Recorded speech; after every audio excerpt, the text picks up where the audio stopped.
தீர்மானிக்க போகிறது இல்ல, நான் ஏற்கனவே உனக்காக ஒரு முடிவை தீர்மானித்து வச்சுட்டேன். அல்லேலூயா.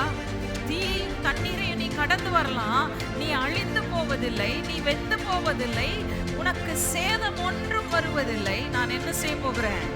உன்னை செழிப்பான இடத்துக்கு கொண்டாட போறேன். அந்த செழிப்பான இடத்துக்கு வர்ற பாதை இது வழியா தான் இருக்கு. அல்லேலூயா.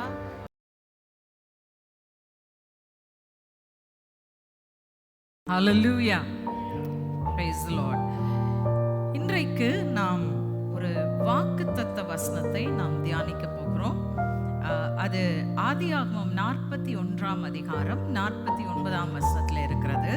Genesis chapter 41 verse 49. இப்படி யோசேப்பு அளவிறந்ததாய் கடற்கரை மணலை போல மிகுதியாக தானியத்தை சேர்த்து வைத்தான். அது அளவுக்கு அடங்காததாய் இருந்தது. ஓகே, தமிழ்ல அது அளவுக்கு அடங்காததாய் இருந்தது என்பதோடு மட்டும் நிக்குது. ஆனா ஆங்கிலத்துல until he ceased to measure it for it could not be measured. அவன் கடற்கரை மணலை போல மிகுதியாய் தானியத்தை சேர்த்து வைத்தான். எதுவரைக்கும் சேர்த்து வைத்தான் என்று சொன்னால், அதை அளவிட முடியாமல் போன நிலை வரைக்கும் அவன் அதை சேர்த்து வைத்தான். அது அளவுக்கு அடங்காததாய் இருந்தது என்று சொல்லி வேதம் சொல்லுகிறதை நாம் பார்க்கிறோம். இங்க யோசேப்புக்கு ஆண்டவர் கொடுத்த ஒரு செழிப்பை நாம் பார்க்கிறோம். ஒரு அபண்டன்ஸ், மெஷர்லெஸ். உண்மையிலே சொல்ல போனா செழிப்புன்ற வார்த்தை கரெக்டான வேர்டு கிடையாது. அபண்டன்ஸ் அப்படின்றதுக்கு தமிழுக்கு வார்த்தையே தேடி தேடி தேடி எனக்கு போதும்னு ஆயிடுச்சு. கரெக்டாக அதை எக்ஸ்பிரஸ் பண்ண முடியல. மிகுதி அப்படின்னு சொன்னா கூட மோர் அப்படின்னு தான், வெரி மச் மோர் அப்படின்றதான் ஆங்கிலத்தில் அதனுடைய அர்த்தமாக வரும். பட் அபண்டன்ஸ், நிறைவுள்ளதாய் தேவன் அங்கே கொடுக்கிறதை நாம் பார்க்கிறோம். நம்மை தேவன் நிறைவின் காலத்திற்குள் கொண்டு வருகிறார். He is bringing us into a season of great abundance. எந்த அளவுக்கு அப்படின்னு சொன்னா, நம்ம அளவிட முடியாத அளவுக்கு அவர் நம்மை ஆசீர்வதிக்க போகிறார். அல்லேலூயா. எத்தனை பேர் விசுவாசிக்கிறீங்க? ரைட். ஆசீர்வாதம் சொன்ன உடனே நம்ம வெறும் ஃபைனான்சியல் மட்டும்தான் யோசிப்போம். அப்படி இல்லை. ஆண்டவர் எல்லாவற்றிலும் உங்களை ஆசீர்வதிக்க போகிறார். எல்லா பகுதிகளிலும் ஒரு நிறைவு வருகிறது. உண்மையிலே இன்னைக்கு நம்ம பாடின பாடலை பார்த்தபோது எனக்கு ஆச்சரியமாக தான் இருந்தது. எல்லாமே மாறப்போகுது. நீங்க நினைக்காத அளவுக்கு மாறப்போகுது. நீங்க சிந்தித்து பார்க்காத அளவுக்கு அது மாறப்போகிறது. ஹல்லேலூயா. எத்தனை பேர் விசுவாசிக்கிறீங்க? ரைட். ஓகே, இங்க ரொம்ப அழகா நம்ம பார்க்கிறோம். அந்த யோசேப்புக்கு இந்த அபண்டன்ஸ், இந்த நிறைவை கொடுக்கும்படி தேவன் தீர்மானித்தார். ஆனா எப்படி இது வெளிப்பட்டது அல்லது எங்க ஆரம்பிச்சது அப்படின்னு பாத்தீங்கன்னா, பார்வோனுக்கு கனவு வந்தது. அல்லேலூயா. யாருக்கு வந்தது கனவு? யோசேப்புக்கு வரல. என்ன வந்துச்சு? பார்வோனுக்கு தான் கனவு வந்தது. பார்வோனுக்கு கனவு மட்டும்தான் வரும். ரைட்டா? பார்வோனுக்கு கனவு மட்டும்தான் வரும். வெளிப்பாடு யோசேப்புக்கு தான் வரும். அல்லேலூயா. இன்றைக்கு இங்க உட்கார்ந்து இருக்கிறவர்கள 2 கூட்டம் இருக்கிறீங்க. ஒரு கூட்டம் பார்வோன், ஒரு கூட்டம் யோசேப்பு. சிலர் வெறும் கனவு மட்டும் காண முடியும். அதாவது வாக்குத்தத்த செய்திய கேட்டுட்டு போவீங்க. ஆனால் சிலர் தான் யோசேப்பை போல சுதந்திரிக்கிறவர்களாய் மாறுவீர்கள். இங்க நம்ம பார்க்கிறோம், பார்வோனுக்கு கனவு கொடுக்கப்பட்டது. ஆனா அந்த கனவை புரிந்து கொள்ளும் வெளிப்பாடு அவனுக்கு இல்லை. அந்த கனவை புரிந்து கொள்ளும் வெளிப்பாடு யாருக்கு இருந்தது என்று சொன்னால், யோசேப்பிடத்தில் தான் இருக்கிறது. காரணம் என்ன? சரி, ஒரு காரியத்தை சிந்திச்சு பாருங்க. இப்ப ஆண்டவர் பார்வோனுக்கு சொல்றாரு, 7 ஆண்டுகள் உன் தேசத்துல என்ன இருக்கும்? மிகுதி இருக்கும். You will have abundance. தேசம் பலனை மிகுதியாய் கொடுக்க போகிறது 7 ஆண்டுகள் அப்படின்னு சொல்றாரு. இந்த ஆசீர்வாதத்தை ஆண்டவர் ஏன் பார்வோனுக்கு சொல்றாரு? பார்வோன் ரொம்ப தகுதியா அந்த ஆசீர்வாதத்துக்கு? அல்லது பார்வோன் ஏதாகிலும் செய்தாரா ஆண்டவரை சந்தோஷப்படுத்தி இந்த ஆசீர்வாதத்தை பெறுவதற்கு? இல்ல பார்வோன் யாரா இருக்கிறார் என்பதனாலே ஆண்டவர் அவரை ஆசீர்வதிக்கிறாரா? சொல்லுங்க எனக்கு பதில். நிச்சயமா நம்ம எல்லாரும் எடுத்த உடனே போல்டா சொல்றோம், இல்லவே இல்லை. பார்வோனுக்காக இந்த ஆசீர்வாதம் கிடையாது. கரெக்டா? பார்வோனுக்காக இந்த ஆசீர்வாதம் கிடையாது. தேவன் எகிப்துல செய்த அத்தனையும் யோசேப்புக்காக மட்டும்தான். அல்லேலூயா. யோசேப்புக்காகத்தான் அது நடக்கிறது என்று சொல்லி நாம் பார்க்கிறோம். காரணம் என்ன? யோசேப்பை தேவன் எங்க உயர்த்தணும்? சிங்காசனத்துக்கு உயர்த்தணும். அதுக்காக வேண்டி திட்டம் போட்டாரு. திட்டம் போட்டு பார்வோனுக்கு கனவை அனுப்பி கொடுத்தாரு. இப்ப நல்லா கவனிங்க, கொஞ்சம் சிந்திச்சு பாருங்க. இந்த 7 வருஷம் மிகுதி என்கிற ஒரு கனவை அனுப்புறாரு. ஆனா that was not the end of the dream இல்லையா? 7 வருஷம் மிகுதி இருக்கும். ஆனா 7 வருஷத்தின் மிகுதியினுடைய கடைசியில என்ன இருக்குமா? 7 வருஷம் பஞ்சம் வரும்னு சொல்லி கனவு கொண்டாரு. நான் யோசித்தேன், ஆண்டவரே இத போய் வாக்குத்தத்தமா பேசுறதா? அப்ப 7 வருஷம் மிகுதிக்கு அப்புறம் 7 வருஷம் பஞ்சமும் வரப்போகுதா அப்படின்னா, நல்லா கவனிங்க, அந்த பஞ்சமும் பஞ்சத்துக்காக அனுப்பப்படல, யோசேப்புக்காக தான் அனுப்பப்பட்டது. ஏன் தெரியுமா? 7 வருஷம் மிகுதியில யோசேப்பு என்ன செஞ்சாரு? எல்லாத்தையும் சேர்த்து வச்சாரு. ரைட்? 7 வருஷம் முடிஞ்சு பஞ்சம் ஆரம்பிச்ச உடனே எல்லாருடைய கண்களும் யாரை நோக்கி இருந்தது? அந்த யோசேப்பை மட்டும். ஹல்லேலூயா. பார்வோனை அல்ல, யோசேப்பை நோக்கி பார்க்க வேண்டும். யோசேப்பு சகல ஜனங்களுக்குள்ளும் உயர்த்தப்பட்டிருக்க வேண்டும் என்பதற்காகவே தேவன் அந்த பஞ்சத்தையும் கட்டளையிடுறார். ஹல்லேலூயா. நீங்க நல்லா ஞாபகம் வச்சுக்கோங்க, நீங்க யோசேப்பின் ஸ்தானத்துல இருந்தீங்கன்னா உங்க சுற்றிலும் என்ன நடக்கிறதுன்றது முக்கியம் அல்ல, தேவன் உங்களோடு கூட இருக்கிறார்ன்றது மட்டும்தான் முக்கியம். ஹல்லேலூயா. அவர் என்ன செய்தாலும் he is doing it for your benefit. எது நடந்து கொண்டிருந்தாலும் அது உங்களுடைய லாபத்திற்காக தான். கொஞ்சம் யோசிச்சு பாருங்க. யோசேப்புடைய வாழ்க்கையில 3 கட்டங்கள். முதல் கட்டம் எங்க அப்படின்னு சொல்லி பார்த்தீங்கன்னா, அவர் வீட்டுல சகோதரரால் வெறுக்கப்பட்டார். ஏன்? தன்னுடைய கனவுகளின் நிமித்தமாய். அவர் கனவு கண்டு சகோதரர்களிடத்தில் அறிவித்த பொழுது சகோதரர்கள் அவர் மேல என்ன செஞ்சாங்க? கோபம் கொண்டாங்க, பொறாமை கொண்டாங்க, அவரை அழிக்கணும்னு நினைச்சாங்க. ரைட்டா?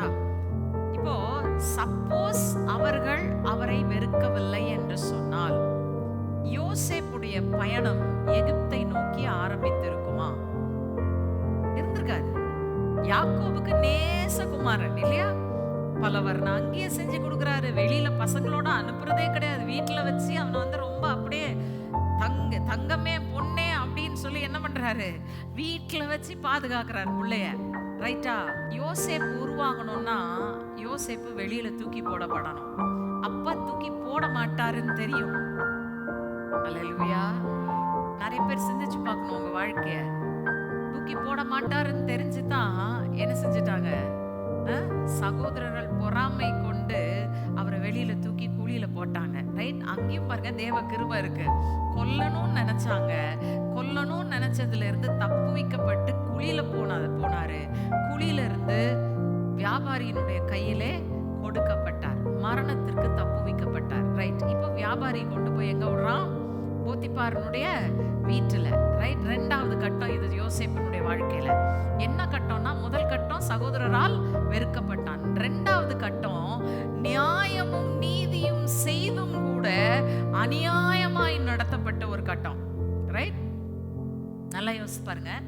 போத்திபாருடைய வீட்டுல யோசேப்பு உண்மையுள்ளவனாய் இருந்தது மட்டுமல்ல, அவன் நீதியாய் நடந்து பரிசுத்தத்தை காத்து கொண்டு நடந்து தன் எஜமானுக்கு துரோகம் பண்ணாம இருந்தோம். அங்க இருந்த போத்திபாருடைய மனைவி இவன் துரோகம் பண்ணிட்டான்னு சொன்ன ஒரே வார்த்தைக்காக உண்மையும் முத்துமாய் இருந்த யோசேப்பை ஒரு வார்த்தை கூட விசாரிக்காம அந்த போத்திபார் என்ன பண்ணிட்டாரு?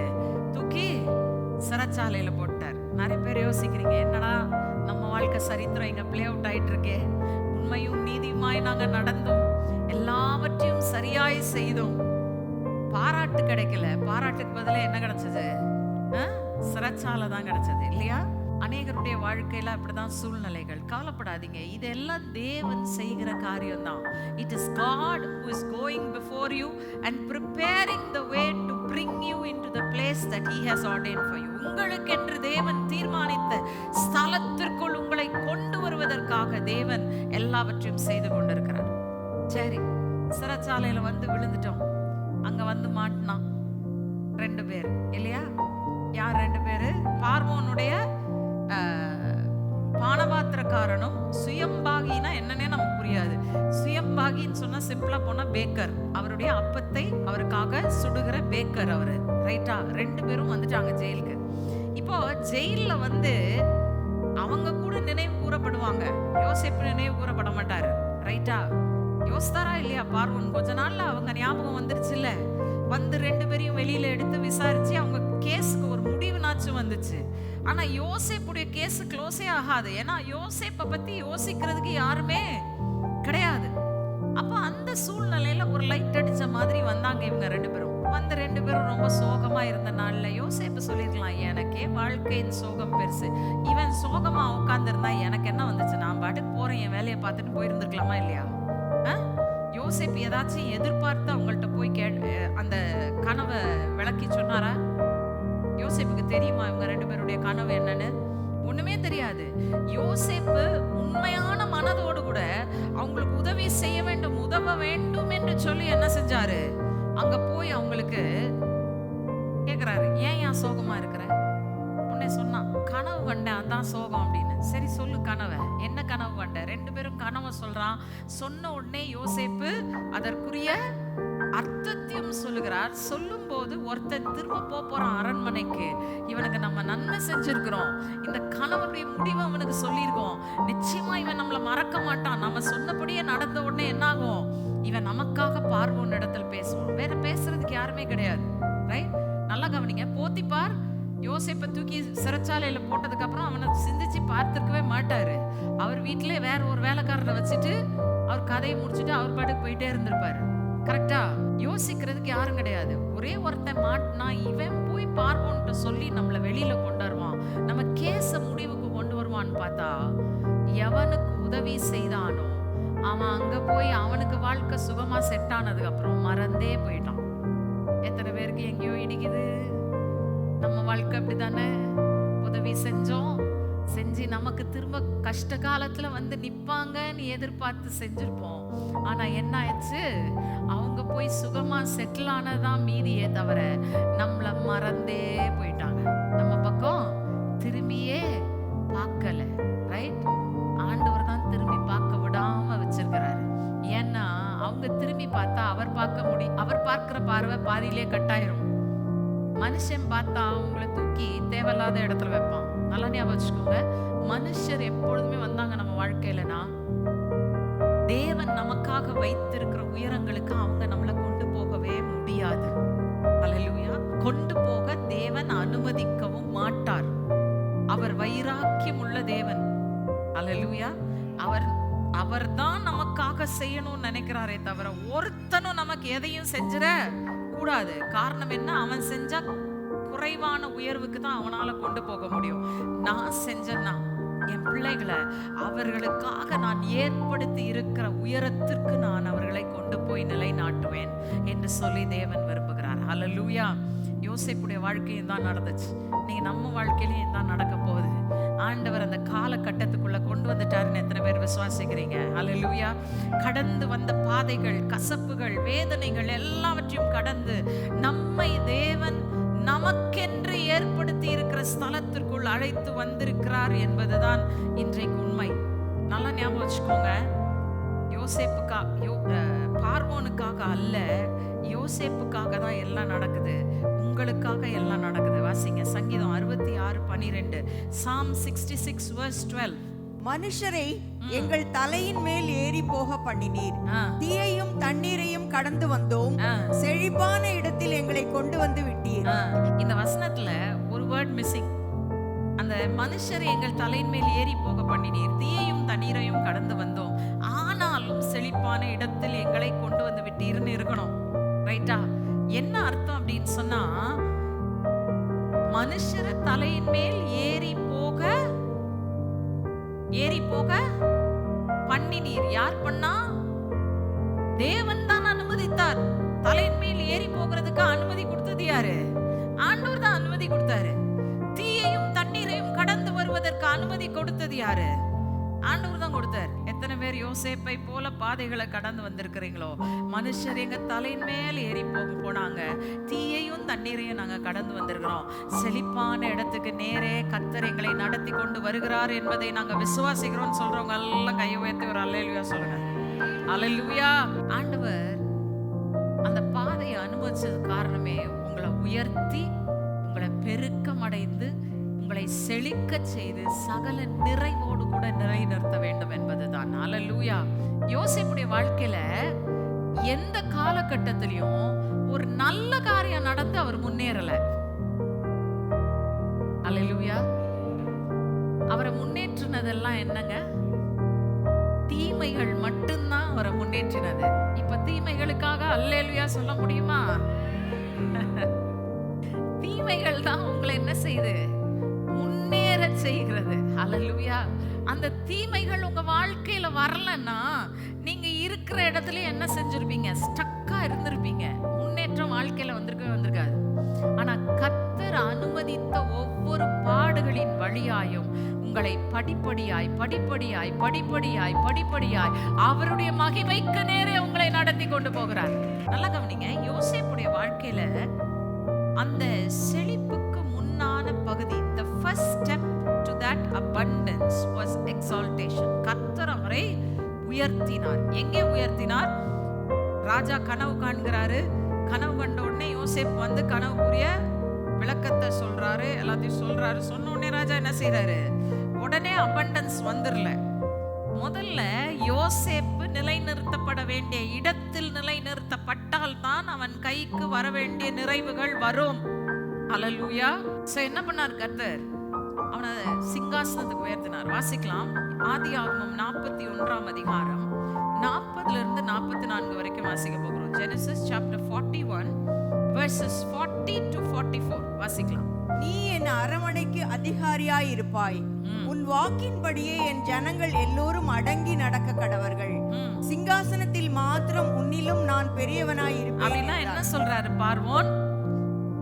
நீதான் எல்லாத்துக்கும், you are all in all. நான் மட்டும் என்ன உன்னை விட நான் என்ன செஞ்சிட முடியாது? கீழே போட்டுற முடியாது. சோ நான் என்ன செய்யறேன்னா, சிங்காசனம் வெறும் பேருக்கு தான் நான் உன்னை விட பெரியவன். That's what is the meaning. புரியுதா? எத்தனை பேருக்கு அந்த அர்த்தம் புரியுது? பேருக்கு மட்டும்தான்ப்பா நான் உன்னை விட பெரியவன். ஆனா செய்யறதெல்லாம் யார் செய்யறா? நீ தான் செய்யற அப்படின்னு சொன்னாரு. சரி, தொடர்ந்து வாசிக்கலாம். பின்னும் பார்வோன் யோசேப்பை நோக்கி, பார், எகிப்து தேசம் முழுமைக்கும் உன்னை அதிகாரியாக்கினேன் என்று சொல்லி, பார்வோன் தன் கையில் போட்டிருந்த தன் முத்திரை மோதிரத்தை கழற்றி அதை யோசேப்பின் கையிலே போட்டு மெல்லிய வஸ்திரங்களை அவனுக்கு உடுத்தி பொன் சரப்பணியை அவன் கழுத்திலே தரித்து என்ன செஞ்சாராம்? கையில இருக்கிற முத்திர மோதிரம் தான் சீல் போடுறது. எந்த சட்டத்துக்கும் சீல் போடுற ரிங்கு. அதாவது நீங்க எஸ்தருடைய கதையை வாசித்தீங்கன்னா, எஸ்தர் மோர்தெகாய்க்கு ராஜா வந்து அகாஸ்வேரு ராஜா என்ன செஞ்சாரு? ரிங்கை கழட்டி கொடுத்து நீ லெட்டர் எழுதி நீ முத்திரை போட்டு அனுப்பிட்டு திரும்ப ரிங் ராஜா கிட்ட போயிடணும். கரெக்டா? அங்க அப்படிதான் கொடுத்தாரு. ஆனா இங்க அப்படி இல்ல. பார்வோன் என்ன பண்ணிட்டாராம்? முத்திர மோதிரத்தை கழட்டி அவர் கையில போட்டுட்டாரு. நீயே வச்சுக்கோ, உன் கையில தான் இது இருக்க போகுது. இனிமேல என் ஜனங்கள் எல்லாம் உனக்கு கீழே தான். நீ என்ன சட்டம் போட்டாலும் அந்த சட்டம் தான் இந்த தேசத்துல செல்லுபடி ஆகும். என்கிட்ட கன்சல்ட் பண்ணு, அப்போ நான் முத்திர மோதிரம் தரேன். அதுக்கப்புறம் நீ வந்து முத்திரையை வச்சுக்கிட்டு திரும்ப மோதிரத்தை என்கிட்ட கொடுத்துருன்னு சொல்லியிருந்தாருன்னா அதிகாரம் முழுக்க எங்க இருக்கு? பார்வோன் கிட்ட இருக்கு. இவன் யூஸ் மட்டும் பண்ணலாம்னு அர்த்தம். ஆனா அப்படி இல்லை. பார்வோன் அதிகாரத்தையே எடுத்து அவன் கையில கொடுத்துட்டாரு. உண்மையிலே சொல்ல போனா ஆளுகை யோசேப்பின் தோளின் மேல் வந்தது. எத்தனை பேர் புரியுது? ஆளுகை யோசேப்பின் தோளின் மேல் வந்தது. சரி, வாசிக்கலாம். தன்னுடைய இரண்டாம் ரதத்தின் மேல் அவனை தண்டனிட்டு பணியுங்கள் என்று அவனுக்கு முன்பாக கூறுவித்து எகிப்து தேசம் முழுமைக்கும் அவனை அதிகாரியாக்கினான். பின்னும் பார்வோன் யோசேப்பை நோக்கி, நான் பார்வோன், ஆனாலும் எகிப்து தேசத்தில் உள்ளவர்களில் ஒருவனும் உன் உத்தரவு இல்லாமல் தன் கையையாவது தன் காலையாவது அசைக்க கூடாது என்றான். ஐயா, நீ சொன்னா ஒரு மனுஷன் பேசணும். நீ சொன்னா அவன் வாயை மூடிடணும். நீ சொன்னாதான் அவன் காலை தூக்கணும். நீ சொன்னா அவன் கால் கீழே தான் போட்டு வச்சிருக்கணும். ரைட்? சம்பந்தமே இல்லாத யோசேப்புக்கு அவ்வளோ ஒரு அதிகாரத்தை ஒரு ராஜா கொடுப்பான் என்று சொன்னால், என் தகப்பனாய் இருக்கிறவர் எனக்கு எவ்வளவு அதிகமான அதிகாரத்தை கொடுத்து வானத்திலும் பூமியிலும் பூமியின் கீழான யாவருடைய முழங்காலும் அவருக்கு முன்பதாக முடங்கும்படி செய்ய என்னோடு கூட அவர் இருந்து என்னை நடத்த மாட்டாரா? சொல்லுங்க பாப்போம். எனக்காக இல்ல, எனக்குள் இருக்கிறவருக்காக. அல்லேலூயா. அதிகாரம் வந்துருச்சா இப்ப யோசேப்புக்கு? எத்தனை பேருக்கு அதிகார உணர்வு இன்னைக்கு வந்துருச்சு?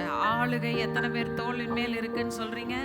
தொட்டு பார்த்து சொல்லுங்க. அங்க ஒண்ணு இருக்காது, ஆனா விசுவாசத்துல சொல்லுங்க, ஆளுகை என் தோளின் மேல் இருக்கிறது.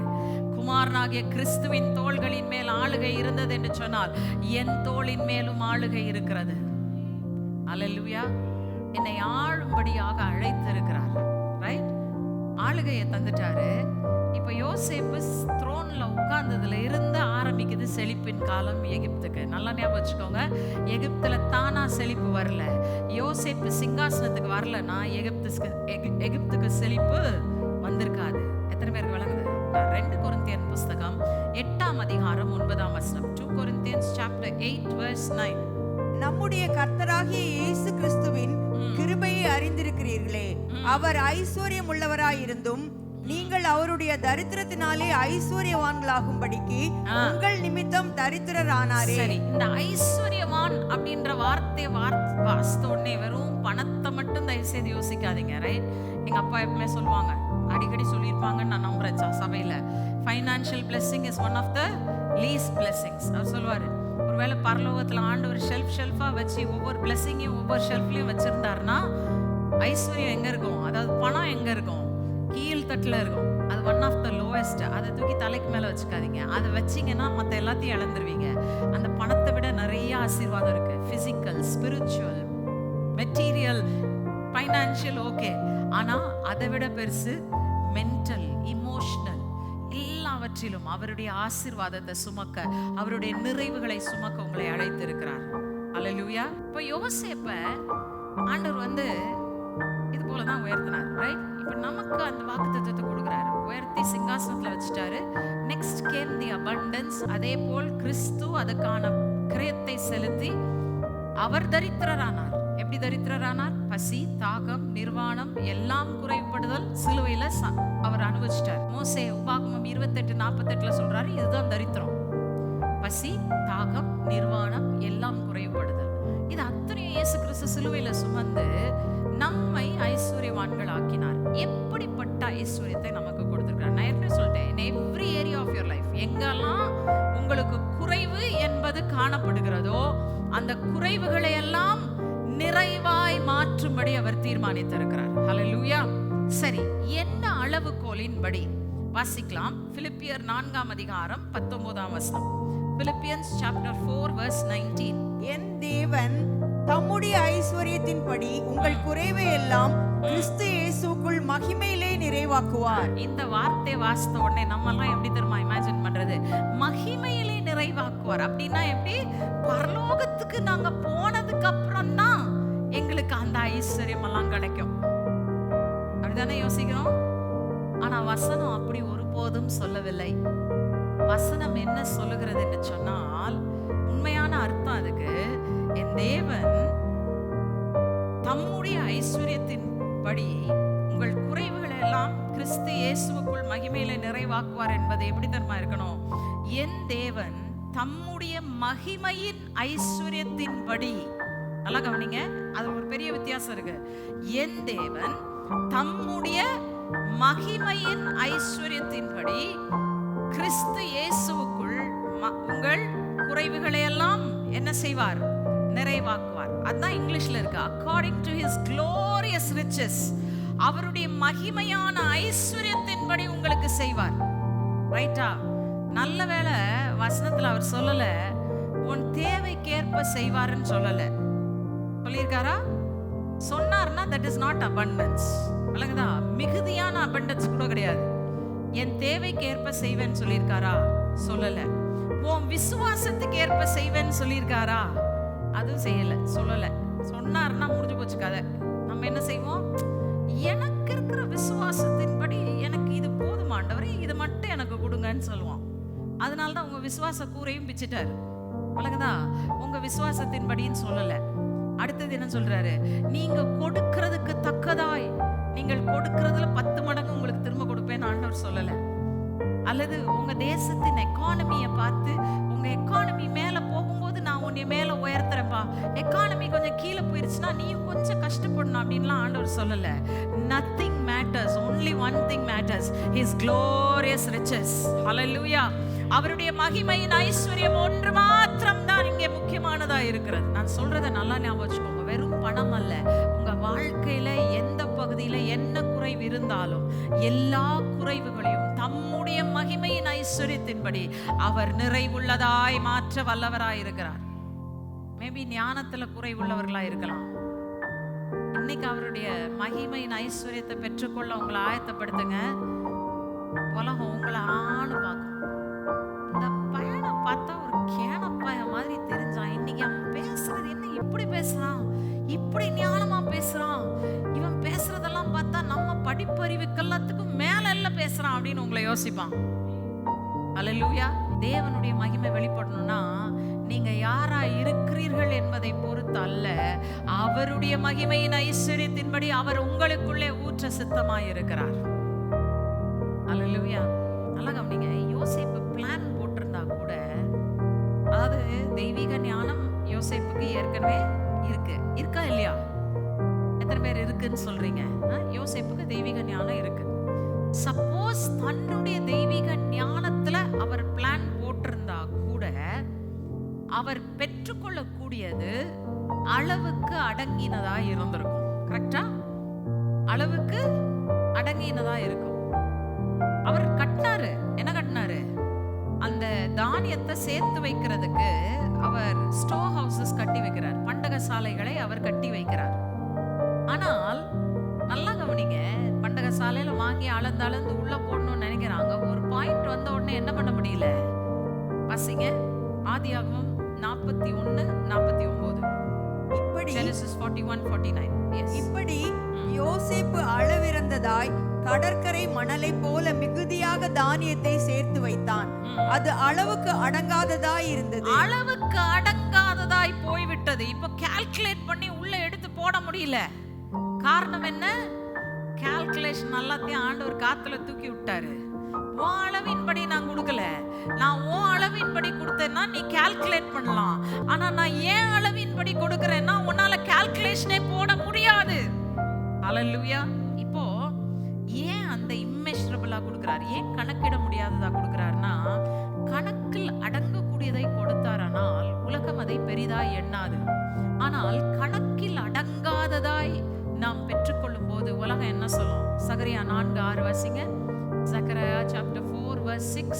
அப்பொழுது அவர் செருபாபேலுக்கு சொல்லப்படுகிற கர்த்தருடைய வார்த்தை என்னவென்றால், பலத்தினாலும் அல்ல பராக்கிரமத்தினாலும் அல்ல, என்னுடைய ஆவியினாலேயே ஆகும் என்று சேனைகளின் கர்த்தர் சொல்லுகிறார். அல்லேலூயா. உங்க திறமையின்படி ஆகாது, உங்க பேங்க் பேலன்ஸின்படி ஆகாது, உங்க ஆவிக்குரிய ஆயத்தங்களின்படி ஆகாது. அதெல்லாம் நல்லது, இருக்கக்கூடாதுன்னு சொல்லல. ஆனா அதை வச்சு கர்த்தர் உங்களை பயன்படுத்த போறதில்ல, அல்லது கர்த்தர் உங்களுக்கு கொடுக்க போகிறதில்ல. அவர் எதை கொண்டு செய்ய போகிறார்?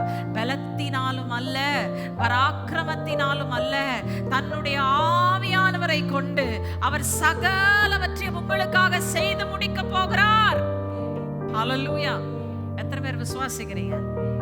விசுவாசிக்கிறவர்கள் பாக்கியவான்கள். கர்த்தரால் அவர்களுக்கு சொல்லப்பட்டது வாய்க்கும். ஹல்லேலூயா. ரைட்? ஓகே. இப்போ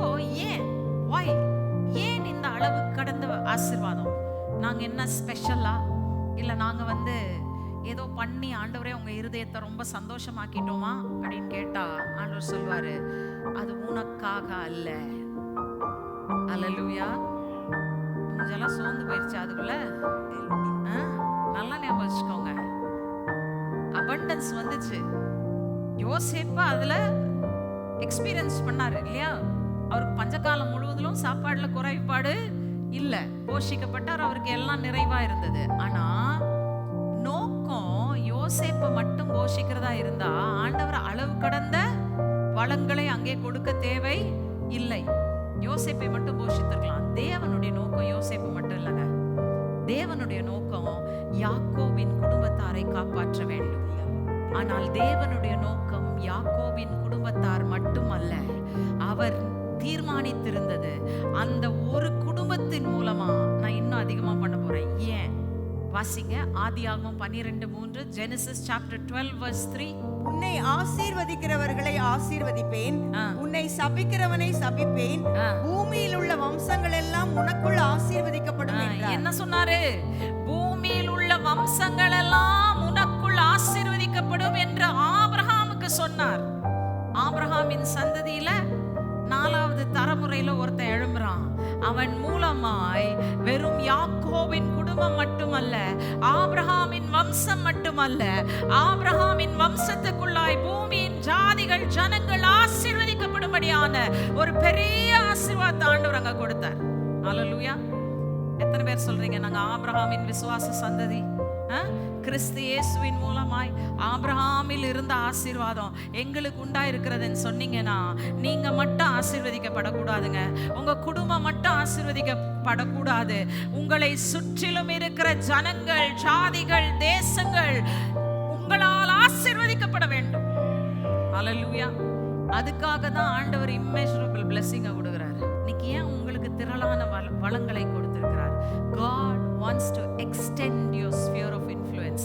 நீங்க எந்த அளவுக்கு இதுவரைக்கும் நீங்க தாக்கத்தை ஏற்படுத்தி கொண்டிருந்தீர்களோ அதை விட அதிகமாக உங்களை பெருக பண்ணுகிறது அவருடைய நோக்கமாய் இருக்கிறது. ஹல்லேலூயா. அநேகரை தாக்கத்துக்குள்ளாக்கி ராஜ்யத்தின் புத்திரராய் மாற்றுவதற்காகவே தேவன் அதை உங்களுக்கு கொடுத்திருக்கிறார். ஹல்லேலூயா. எல்லா விதத்திலையும் ஆசீர்வதிப்பார். ஆனா உங்களுக்காக மட்டுமில்ல. நல்லா ஞாபகம் வச்சுக்கோங்க, நீங்க ஆசீர்வதிக்கப்படுகிறது அநேகரை கிறிஸ்துவின் ராஜ்யத்தின் பிரஜைகளாக மாற்றுவதற்கு, அநேகரை ராஜ்யத்தின் புத்திரராய் மாற்றுவதற்கு, இந்த ராஜ்யத்தை கட்டி ஸ்தாபித்து தேவனுடைய நாமம் அதிலே மகிமைப்படும்படியாக. நம்ம சொந்த ராஜ்யம் இல்லைங்க, தேவனுடைய ராஜ்யம். அந்த ராஜ்யத்துக்காக நீங்க ஒன்றை செய்ய வேண்டும் என்று விரும்பினால் நிச்சயமாகவே ஆண்டவர் உங்களோடு கூட இருந்து அந்த அளவு கடந்த ஆசீர்வாதத்தை கொடுப்பார். measureless blessing is always tied to kingdom assignment. ஆண்டவர் உங்களுக்குன்னு ராஜ்யத்துல வச்சிருக்க பங்கை நிறைவேற்றுவதற்கும் அதை நிறைவேற்றி தீர்க்கும் அளவும் உங்களுக்கு தேவையான யாவற்றையும் அவர் கொடுக்கவும் தான் இன்றைக்கு இந்த அளவு கடந்த வளங்களை உங்களுக்கு கொடுப்பேன் என்று வாக்குத்தத்தம் பண்ணுகிறார். ஹல்லேலூயா.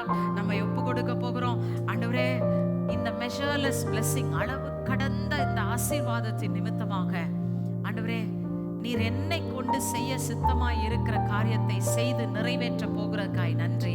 என்னுடைய குறுகிய வட்டாரத்துல அந்த எல்லைகளை நீங்க தகர்த்தெறிந்து ஒட்டச்சி போட்டு என்னை இன்னும் தூரமான எல்லைகளுக்கு நீர் கொண்டு போகிறதுக்காய் நன்றி ஆண்டவரே. ஹல்லேலூயா. Thank you Father. Thank you Jesus. ஒவ்வொருத்தருடைய வாழ்க்கைக்கு இந்த வாக்குத்தத்தம் வித்தியாசமா செயல்பட போகுது. உங்களுக்கு என்னத்தை வச்சிருக்கிறாரோ அதை சுதந்திரிக்கும்படியாக கையை உயர்த்தி சொல்லுங்க. ஆண்டவரே, எனக்காக நீர் வைத்திருக்கிறதை நான் பெற்றுக்கொள்கிறேன் ஆண்டவரே. நான் சுதந்திரிக்கிறேன் ஆண்டவரே. நான் விட்டு விடுகிறதில்லை. I don't give up. I don't give up. நீர் எனக்காக வைத்திருக்கிறதை சுதந்திரிக்க நான் எழுந்துட்டேன் ஆண்டவரே. ஹல்லேலூயா. எழும்பி பிரகாசி, உன் ஒளி வந்தது என்று சொல்லி வேதம் சொல்லுகிறது. இந்த காலத்துல தேவன் நமக்காக வைத்திருக்கிற வெளிச்சத்துக்குள்ள நம்மை கொண்டு வந்து நிலைநிறுத்தி ஆளுகையை நம் தோள்களின் மேல் வைத்து, ஆளுகையை வைப்பது மட்டுமல்ல, அவர் நம்மை நிறைவுள்ளவர்களாய் மாற்றி அநேகர் அந்த நிறைவின் மூலமாய் ராஜ்யத்துக்குள் பிரவேசிக்க அவர் கிருபை செய்ய போகிறார். கரங்களை உயர்த்தி ஆண்டவருக்கு நன்றி சொல்லுவோமா? நன்றி சொல்லுவோமா? வாயை திறந்து நன்றி சொல்லுங்க. நல்ல வாயை திறந்து நன்றி சொல்லுங்க. நன்றி ஆண்டவரே, நன்றி ஆண்டவரே. வாக்குத்தத்தத்துக்காய் நன்றி ஆண்டவரே. விசுவாசிக்கிறோம் ஆண்டவரே. நீங்க சொன்னதை நாங்க அப்படியே விசுவாசிக்கிறோம்ப்பா. நீங்க அதை செயல்படுத்த போகிறதுக்காய் நன்றி ஆண்டவரே. எங்கள் கண் காணாத, எங்கள் காதுகள் கேட்காத, எங்க இருதயம் உணராத ஒரு பெரிய ஆசீர்வாதத்தை எங்களுக்காக நீங்க வைத்திருக்கிறதுக்காய் நன்றி ஆண்டவரே. நன்றி ஆண்டவரே. நன்றி நன்றி நன்றி நன்றி நன்றி.